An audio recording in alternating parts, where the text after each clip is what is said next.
Time for the first high five of 2023. We're not a full team here. Some of us are still on vacation, living on the beach, but we'll deal with that next week. But I do have the head honcho, the man, the myth, the legend, the man who probably has shoveled more driveways in the last week than any of us. He's buff now because of all that, Mr. Danny Schard. Danny, how are you, sir? How is life in the Rocky Mountain High with all that new white stuff that you've got in the last week?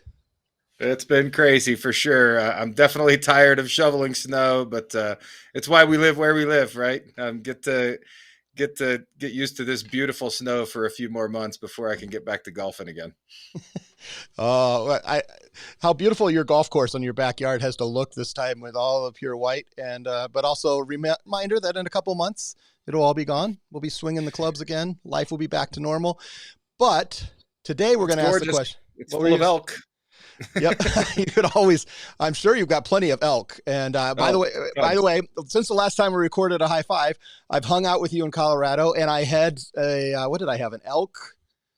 I don't remember now what I had. Oh, I had like an elk bratwurst at the Chris Kindle Market in Denver, right across from the state capitol. And when we were hanging out there, it was delicious. It was very good. And I was like, man, this could have come from Danny's backyard. Who knows? You never know. Yep. So, all right. So our question today is, Danny, what are some of the trends for 2023 that we're going to be watching for in payments that has an effect on all of our partners' business? So you're in the payments business, you're helping out merchants across the U.S. What are the trends you need to pay attention to that we're watching as business continues to grow and change and evolve?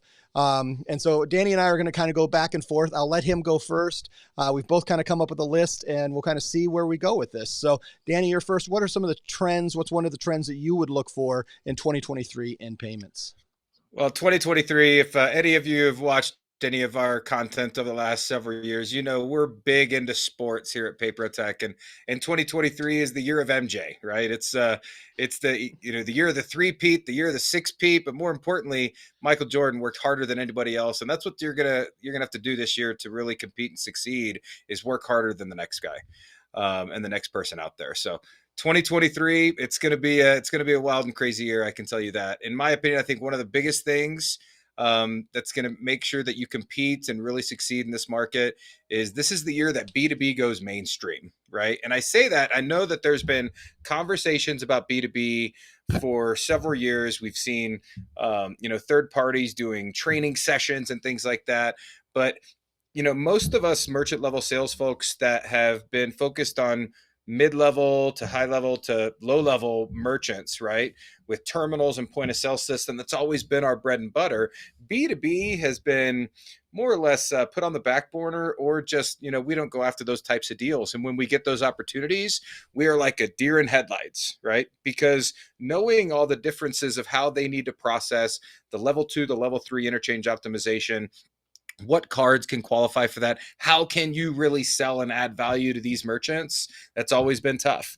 And this year, we've really got a lot of that nailed down. We've got the solutions that you need, the education that you need, the understanding of how you get into these businesses and how you communicate to these merchants, because it's a different conversation, right? So this is where I'm saying B2B goes mainstream. It's open game, the ability for you to capture that revenue on accounts that you never thought before. And keep in mind, these accounts are usually really profitable and take little to no back-end support. So I'd love to see more of that this year.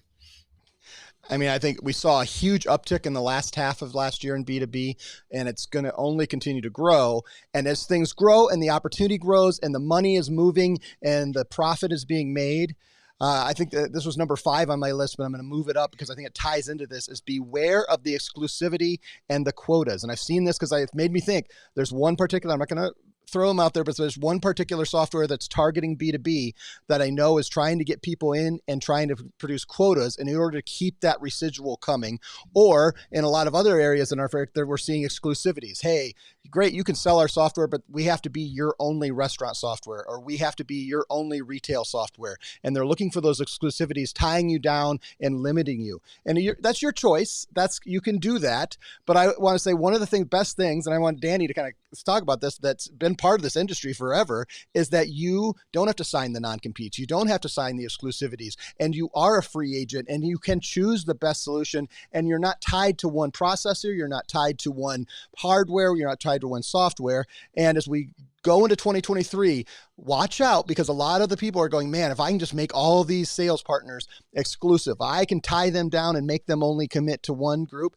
Man, and I don't know that that's best. Some of you can choose, but Dan, I'd love to hear your thoughts on that as we see that, and what do you think about that trend? Read what you sign. Don't fall into a trap like that. Exclusivity in today's market is unrealistic. And I talk to partners all the time. One thing that we are here more than anything is transparent and open, right? We know that we've got a solution to fit almost every type of merchant, but we're not always going to be the best fit for every type of merchant for a variety of reasons, right? You need to have the ability to use an alternative solution or alternative company if you need to, right? So having any type of exclusivity is just unrealistic. The only time that it makes sense is if that company has made any significant financial investment in your business, right? To where we're giving you money or we're buying out a significant portion of your portfolio at a really high multiple. Now you can exclusively work with us. These are the reasons why exclusivity should be in place, right? Because there's an agreement between both parties.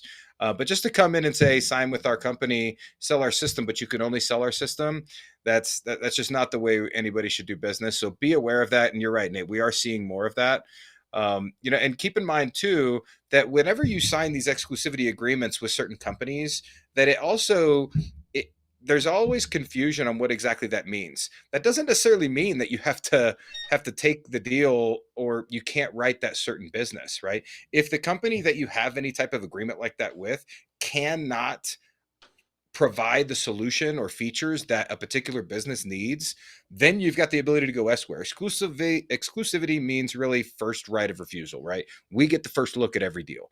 That doesn't necessarily mean that you can't go elsewhere if that company or that provider can't do that. So there's a lot of things that I'm seeing here, that I'm talking to people about on a regular basis when it comes to this, and it's jarring to me that it's still coming up, but it seems to be coming up now more than ever. So be aware, read what you sign, and know exactly what you get into.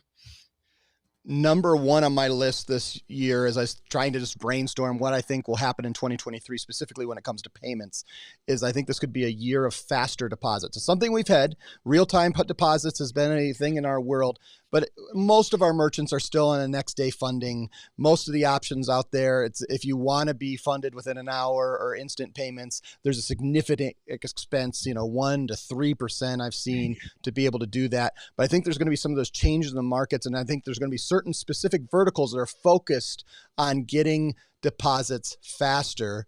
Before you tell your next one, Danny, I'll throw it back to you. Response and ideas on the deposit, and then I'll let you share your next one when you're done with that. I couldn't agree more. It seems crazy to me. When I started in this business, it was 3 to 5 business days. That's just the way it was. I remember when we went to 2-day funding, and it was, unbelievable. Next day funding, you've got to be kidding me. So now to even hear about these conversations on same day funding or even instant funding is wild. But that's the reality, right? And we may or may not have these capabilities ourselves here soon enough. So same day funding has been something that we've had for about I don't know, a year and a half or so. That's for qualified merchants using specific products. So we've got some handcuffs on it. But you're right, Nate. I see us opening up and some others too. And that's going to be a huge selling point for you as merchants need that money quicker than ever.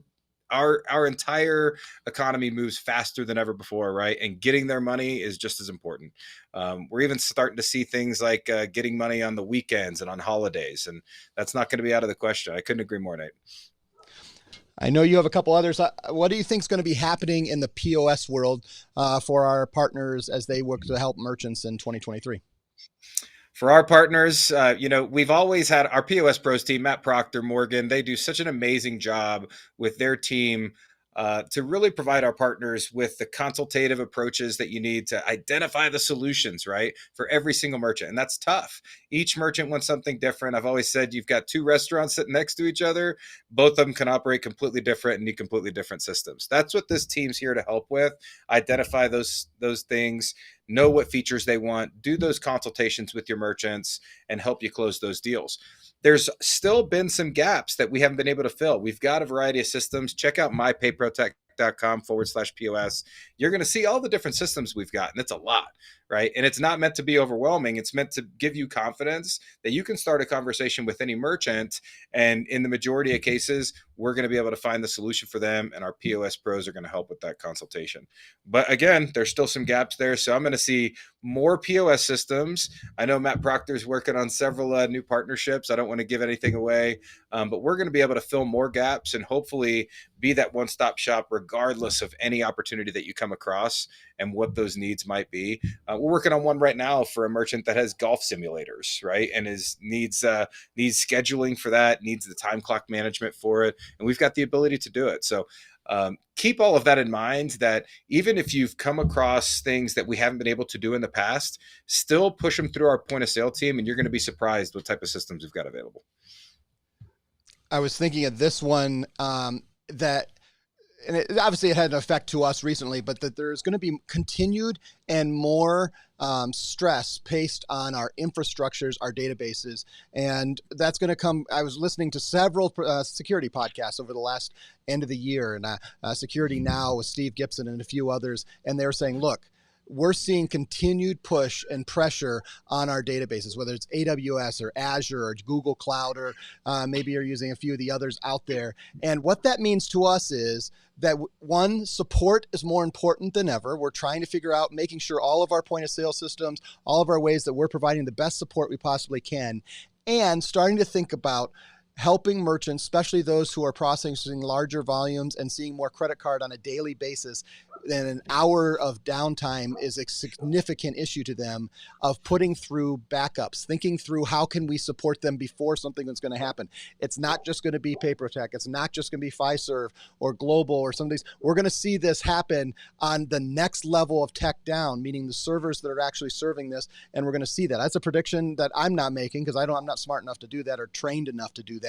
But I'm reading what the tech people are saying are going to happen in 2023, that there's a breaking point, that we're going to see some downtimes in some of these servers. But we can plan ahead and think ahead to make sure, as sales partners, that we have helped our merchants be ready. If this trend is true, Danny, what do you think about that, when we're just making sure that we're here to support our partners and support our merchants when there may be tech back things that go wrong that we have no control of? You and I sitting in our comfy warm seats, so that we can't fix things. We just have to wait for someone else to fix it. Yeah, and I think some of the things that many companies experience, software companies, processors that have experienced over the last 12 months, and Nate, what you're kind of mentioning there, I think I think we'd be naive to not set up some backup solutions for our merchants, right? So we've got a lot of things. We're already having partners create these kind of plans to be able to do that. We've got some things in place on our end to quickly set up gateways, mobile solutions, things like that, to ensure that merchants are never down. And I think that's the most important thing. And that's going to be a huge selling point to you, because chances are a merchant has experienced some type of outage or some type of anything keeping them from being able to accept payments at a certain point, whether it was 5 minutes, 5 hours, 5 days, right? And I don't think we heard any of 5 days, but I know there was a couple that went a couple of days. So having some backups like that should be added to your pitch and to your conversation, that we're going to give you a backup plan. We're going to ensure that you're never down taking payments. And that's huge. I think 2023 could also be the tipping point where this truly becomes payments being a cloud-based system, meaning that the payments and everything when it comes to the point of sale and the inventory and everything that runs the business is happening in the cloud, and not some type of hardware that's running software there in the business. And, we're already at 44%, so we're not far from that tipping point. So we're going to find that in the first half of this year. Most of our people are going to be running on cloud things, but then we have to start thinking, how do we help our merchants, because we're the best advocate for them, to think through what their disaster preparedness plan. Just like if you live in California, you have a plan if you feel the earthquake. Just like here, and as I'm sitting in my basement, part of my disaster plan, if there's a tornado in Indiana, I know what I'm going to do, and I know how I'm going to be prepared for that. And that same thing is true for all businesses, and encouraging them. It's not just what happens with their point of sale, that it's, they're getting separated their money, but also disaster preparedness plans for all their types of things that are going on in their business. Is their brick and mortar, or if they are using QuickBooks and what happens if QuickBooks goes down, or things like that. Making sure they're thinking that, and then helping to be proactive. That'll set us apart in this industry, and it sets us apart saying, hey, look, we know things are going to happen. We're going to do our best at every point. Trust us. We can't fix it all, but we're going to give every bit of effort to make sure that things are moving in the right way for you. What do you think, Dan? Yeah, I couldn't agree more. The last thing I want to say is, I think we'd be silly not to talk about cash discount, dual pricing, these types of things. We're seeing more merchants doing this, and we've talked about this for the last couple of years. You've heard me talk about, when COVID hit in 2020, how that was actually an amazing driver for cash discount and moving it forward, right? And these businesses really needing that to keep their businesses afloat. We're starting to see that now as we transition, and we're starting to see the glimpses of what could be a downturn. These merchants are experiencing inflation with cost, right? They're experiencing so much. Cash discounts becoming more popular than ever before, even to the point that new businesses that haven't had a business open before are familiar with it and are setting up with it. And that was something that we really didn't see a lot of over the last several years. We saw some of it, but the majority of businesses, they were extremely sensitive as they're opening their business. Their goal is driving in customers, right? So their immediate outlook to this program was potentially creating customer friction where they're just trying to open their doors and get that business in. We're now seeing more and more businesses and more consumers aware of these programs, which is really what we wanted as the salespeople and advocates for a program like this. We wanted consumers to be aware of it and more businesses that are opening up or have been opened up being aware of it, because that's going to validate this program for us even more. What I don't want to see, and what we are already starting to see, and a lot of you in the field have communicated to me as well, that you're seeing lowering pricing, right? Or even kicking back to merchants. We have seen a lot of that over the last several years, but a lot of it's overselling, and there's ways around that too, right? So learn how to combat that, but more importantly, make sure this is a topic of every conversation, especially with new business owners. Everybody's heard of it, everybody needs it, and eventually everybody's going to have it. That couldn't think of a better way to end our year of 2023 trends. We'll be monitoring. We'll be talking about it this whole time, but it is 2023. Brian's not with us, so we'll do the true hype call hopefully next week when Brian's able to be with us, when he's off the beach and he comes back incredibly tanned and bronzed. But Danny, we do want to make sure we're very thankful for our partners. What would be the one thing you would say, or two things you would say like, man, what can you dream for our partners for 2023? Yeah, I really just want you to be more open to a lot of the options that you haven't really dived into before, right? And it's so easy for us to more or less pigeonhole ourselves into, focuses that we have, verticals that we already have relationships with and things like that. Be open to a lot of things that are coming down the pipeline, and don't let it overwhelm you. Be open to it and stay tuned with us, right? We're going to have a lot of information coming at you. And Brian, myself, Nate, Jason Lee, Jenny, our entire team, we're here full of knowledge to ensure that you've got the knowledge you need to approach a lot of these merchants. So be open to it, use us as much as you can, and more importantly, stay connected with us, because you're going to see a lot of it coming at you.